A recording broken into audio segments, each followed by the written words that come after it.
আসসালামু আলাইকুম। সবাইকে স্বাগত জানাচ্ছি আজকে নতুন একটি রেসিপি দেখার জন্য। আজকে আপনাদের সাথে শেয়ার করব চুলায় ফ্রাই প্যানে চিকেন পিৎজা তৈরির সহজ একটি রেসিপি। এর আগে আমি আপনাদের সাথে চিকেন পিৎজার একটি রেসিপি শেয়ার করেছিলাম। আপনারা অনেক বেশি রিকোয়েস্ট করেছিলেন যেন পিৎজা সস সহ রেসিপি শেয়ার করি পিৎজার। তো আজকের রেসিপিতে কিন্তু পিৎজা সস তৈরির রেসিপি সহ পারফেক্ট একটি পিৎজার রেসিপি থাকছে। আশা করি আপনারা পুরো রেসিপিটি দেখবেন, আপনাদের কাছে অবশ্যই রেসিপিটি ভালো লাগবে।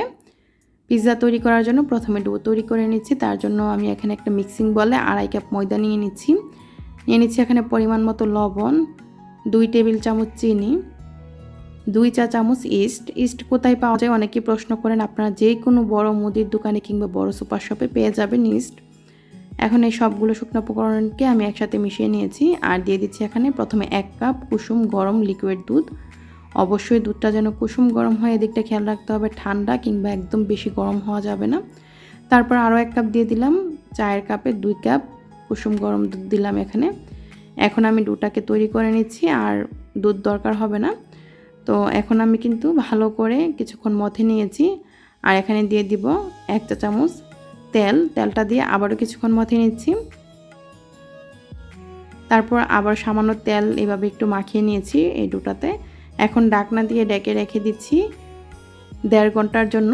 তো আমি 1.5 ঘন্টার জন্য এই ডোটা রেখে দিয়েছি আর এখন পিৎজা সসটা তৈরি করে নিচ্ছি। পিৎজা সসটা তৈরি করার জন্য এখানে আমি হাফ কেজির চেয়ে কিছুটা বেশি টমেটো নিয়েছি আর টমেটোগুলো কিন্তু দেশি টমেটো। এখন প্রথমে টমেটোর এই সাইডগুলো একটু কেটে নিচ্ছি।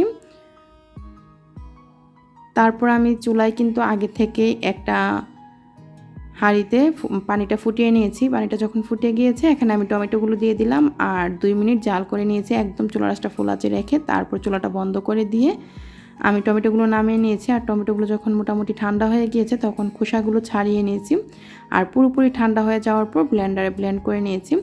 অবশ্যই পানি ছাড়া ব্লেন্ড করতে হবে। আমি যেহেতু দেশি টমেটো নিয়েছি, টমেটোর এই পেস্টটা কিন্তু একটু পাতলা হয়েছে। তো এখানে আমাদের টমেটোর পেস্টটা তৈরি। এখন আমি চুলায় এখানে হাফ টেবিল চামচ রান্নার তেল দিয়ে দিলাম, হাফ টেবিল চামচ রসুন কুচি এবং হাফ টেবিল চামচ পেঁয়াজ কুচি দিয়ে দিলাম। রসুন পেঁয়াজটা হালকা কালার হওয়া পর্যন্ত অপেক্ষা করছি। যখন হালকা একটু কালার চলে এসেছে দিয়ে দিলাম ব্লেন্ড করে রাখা টমেটো। চুলার আঁচটা মিডিয়াম আঁচে রেখেছি আর এখানে দিয়ে দিচ্ছি 1 চা চামচ মরিচ গুঁড়া, পরিমাণ মতো লবণ। নেড়েচেড়ে মিশিয়ে নিয়েছি আর প্রায় 2 থেকে 3 মিনিট পর এখানে আমি দিয়ে দিচ্ছি শুকনা বেসিল টি। আর এখানে আপনারা যে বেসিল টিটা অনেকে প্রশ্ন করতে পারেন কোথায় পাবেন, যে কোনো বড় সুপার শপে পেয়ে যাবেন। দিয়ে দিলাম এখানে মিক্স হার্ব হাফ চা চামচ, দিয়ে দিচ্ছি এখানে অরিগেনো হাফ চা চামচ আর দিয়ে দিচ্ছি চিলি ফ্লেক্স হাফ চা চামচ, দিয়ে দিচ্ছি এখানে চিনি 1 টেবিল চামচ। এখন এই সবগুলো উপকরণকে একসাথে নেড়েচেড়ে কিছুক্ষণ জাল করে নিয়েছি। দিয়ে দিচ্ছি এখানে টমেটো কেচাপ 1.5 টেবিল চামচ। চুলার আঁচটা মিডিয়াম আঁচে রেখে আমি পিৎজা সসটা তৈরি করে নিচ্ছি। তারপর আরও 2 মিনিট পর আমি এখানে 1 টেবিল চামচ দিয়ে দিচ্ছি ভিনেগারটা দিলে এই পিৎজা সসটা অনেকদিন পর্যন্ত রাখা যায়, নষ্ট হয় না, ভালো থাকে। তো প্রায় 7 থেকে 8 মিনিট জাল করার পর এই যে দেখুন পিৎজা সসটা কিন্তু প্রায় তৈরি। যখন ঠিক এরকম পানিটা একদম শুকিয়ে যাবে আর এরকম হবে তখনই পিৎজা সসটা তৈরি। চুলাটা বন্ধ করে দিয়ে পিৎজা সসটা আমি একটা বাটিতে নিয়ে নিচ্ছি। আর এই পিৎজা সসটা কিন্তু প্রায় 10 থেকে 15 দিন পর্যন্ত ভালো থাকবে ফ্রিজে নরমালে রেখে দিলে। এখন আমি এখানে একটা বাটিতে নিয়েছি 400 গ্রাম চিকেন। আমি এখানে হাড় ছাড়া চিকেনটা নিয়েছি, ব্রয়লার মুরগিটা নিয়েছি। এখানে ছোট ছোট করে টুকরো করে নিয়েছি। দিয়ে দিলাম এখানে 1 চা চামচ আদা বাটা, 1 চা চামচ রসুন বাটা, পরিমাণ মতো লবণ, গরম মশলার গুঁড়ি দিয়ে দিচ্ছি এখানে 1 চা চামচ, মরিচ গুঁড়া দিয়ে দিচ্ছি এখানে 1 চা চামচ। এখন এই সবগুলো উপকরণকে আমি একসাথে ভালো করে মিশিয়ে নিচ্ছি। সবগুলো উপকরণকে মাংসের সাথে যখন মেশানো হয়ে গিয়েছে চলে যাচ্ছি রান্নার জন্য। চুলায় একটা প্যান বসিয়ে এখানে আমি দিয়ে দিচ্ছি হাফ টেবিল চামচ তেল, দিয়ে দিচ্ছি মাখিয়ে রাখা চিকেনটা। ম্যারিনেট করতে হবে না, সাথে সাথে রান্না করা যাবে।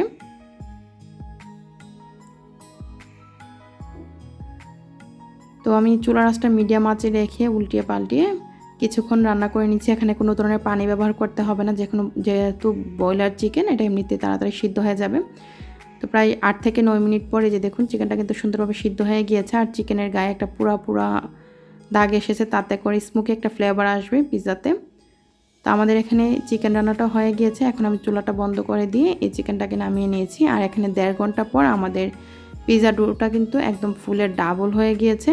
তো এটাই হচ্ছে পারফেক্ট পিৎজা ডো।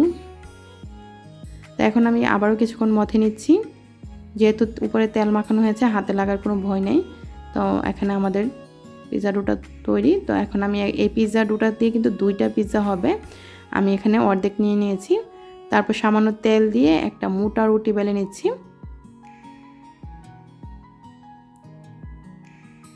পিৎজার জন্য কিন্তু রুটিটা একটু মোটাই হতে হবে, পাতলা করা যাবে না।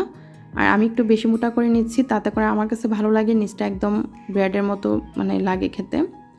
আমরা যে বনগুলো তৈরি করি বাসায়, বন রুটির মতো লাগে। তো আমি মোটা করে রুটিটা তৈরি করে নিয়েছি। আর এখানে একটা ফ্রাই প্যানে কিছুটা তেল ব্রাশ করে নিচ্ছি। তারপর আমি এখানে নিয়ে নিচ্ছি এই যে রুটিটা। এখন এই রুটিটা কিন্তু যেহেতু আমি বুট থেকে মানে নিয়ে নিয়েছি, এখানে মানে ছোটো হয়ে গিয়েছে। এখন হাতের সাহায্যে এভাবে একদম ফ্রাই প্যানে যতটুকু আমি বড় করে নিয়েছি। তারপর একটা কাঁটা চামচের সাহায্যে কেচে নিচ্ছি, তাতে করে ভিতরের যে বাতাসটা বের হয়ে যাবে। তো কেচে নেওয়ার পর এখন আমি যে পিৎজা সসটা তৈরি করে রেখেছিলাম, এটা কিন্তু ঠান্ডা হয়ে গিয়েছে। এখন এই পিৎজা সসটা দিয়ে দিচ্ছি। আর এই পিৎজা সসটা দিয়ে কিন্তু প্রায় 3টি পিৎজা হবে, 3-4টি তো হবেই। তো আমার পুরোটা লাগবে না, এখানে আমি অল্প কিছুটা নিয়েছি। তারপর পুরোটা রুটিতে ছড়িয়ে দিচ্ছি।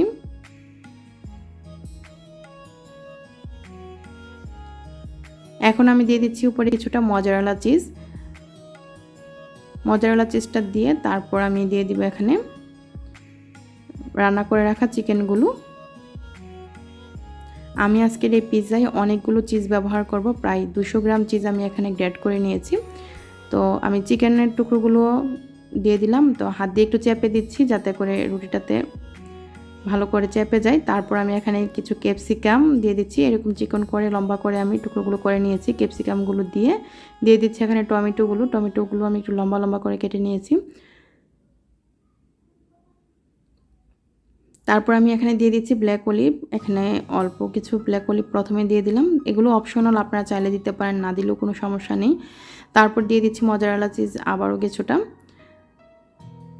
তারপর আমি এখানে দিয়ে দিচ্ছি এখানে মিক্স হার্ব দিয়েছি আধা চা চামচ, আর দিয়ে দিয়েছি আধা চা চামচ অরিগানো, দিয়ে দিচ্ছি এখানে চিলি ফ্লেক্স 1 চা চামচ। ঝালের পরিমাণটা আপনারা যেরকম পছন্দ করেন তেমনই দিবেন। আমি একটু ঝাল করে আজকের এই পিৎজাটি তৈরি করেছি। তারপর দিয়ে দিলাম এখানে সসেস, চিকেন সসেস আমি দিয়েছি। তো আমি সসেসগুলো উপর দিয়ে দিলাম। আর এখানে কিছু পেঁয়াজ এরকম গোল করে কেটে নিয়েছি, পেঁয়াজগুলোও দিয়ে দিচ্ছি। আমি এখানে কিন্তু সসেসগুলো সুন্দরভাবে এভাবে ছড়িয়ে দিয়েছি। আর উপর দিয়ে আবারও দিয়ে দিচ্ছি চিজগুলো। তো আমি এখানে আজকে অনেকগুলো চিজ ব্যবহার করেছি, আপনাদেরকে তো বললামই। চিজটা দেওয়ার পর এখানে আবারও কিছু ব্ল্যাক অলিভ দিয়ে দিচ্ছি সৌন্দর্যের জন্য। ব্ল্যাক অলিভগুলো দেওয়ার পর এই যে আমাদের পিৎজাটা তৈরি। এখন আমি ঢাকনা দিয়ে ডেকে রেখে দিয়েছি। আর এখানে একটা ছিদ্রটা আমি বন্ধ করে দিয়েছি কাগজের সাহায্যে। আর এই প্যানটাকে চুলায় আমি প্রথমে মিডিয়াম আঁচে 2 মিনিট রেখেছি। তারপর চুলার আঁচটা একদম লো আঁচে করে রেখেছি 18 মিনিট, মোট 20 মিনিট লেগেছে এই পিৎজাটি হতে। 20 মিনিটে আমাদের এই পিৎজাটি কিন্তু তৈরি। 20 মিনিট পর আমি চুলা থেকে নামিয়ে নিয়েছি। আর এই যে দেখুন আমি পিৎজাটা নামিয়ে নিচ্ছি। আর নিচটা কিন্তু একদমই পুড়ে যায়নি, আপনাদেরকে দেখাচ্ছি। এই যে দেখুন, এখন আমি একটি পিৎজা বোর্ডে নিয়ে নিলাম পিৎজাটা, আর আপনাদেরকে কেটে দেখাচ্ছি। ভিতর দিয়ে সুন্দরভাবে কিন্তু কুক হয়েছে। যেহেতু 20 মিনিট হয়েছে, 20 মিনিটে সুন্দরভাবে পিৎজাটি তৈরি হয়ে গিয়েছে। তো পিৎজাটি আমি তৈরি করে নিচ্ছি। আর আমি কিন্তু একটু বড় সাইজের পিৎজা তৈরি করেছি, এরকম 2টি পিৎজা আজকে তৈরি করেছি। আচ্ছা যাক, তো এই যে দেখুন পিৎজাটা কত সুন্দর হয়েছে। আর এই পিৎজার যে নিচের রুটিটা খেতে অনেক বেশি মজার হয়, এভাবে একটু মোটা করে তৈরি করলে আমার কাছে অনেক ভালো লাগে। আর আজকের এই পিৎজাটি কিন্তু একটু ঝাল ঝাল করে আমি বানিয়েছি, অনেক বেশি মজার হয়েছে আজকের এই পিৎজাটি। আপনারা এইভাবে তৈরি করে দেখতে পারেন। তো অনেক বেশি রিকোয়েস্ট ছিল যেন পিৎজা সসের রেসিপি সহ একটি পিৎজা রেসিপি শেয়ার করি। আশা করি আপনাদের কাছে রেসিপিটি ভালো লেগেছে। আপনারা কিন্তু খুব সহজে বাসায় তৈরি করে নিতে পারেন, বাইরে থেকে এত দামে না কিনে ঘরে কিন্তু অল্প খরচে এই পিৎজাটি তৈরি করতে পারেন। তো রেসিপিটি কেমন লেগেছে কমেন্টে জানাবেন। রেসিপিটি যদি ভালো লাগে লাইক, কমেন্ট, শেয়ার করতে ভুলবেন না। আমার আজকের এই পিৎজার রেসিপিটি দেখার জন্য আপনাদের সবাইকে অসংখ্য ধন্যবাদ। সবাই ভালো থাকবেন, আমার জন্য দোয়া করবেন। আল্লাহ হাফেজ।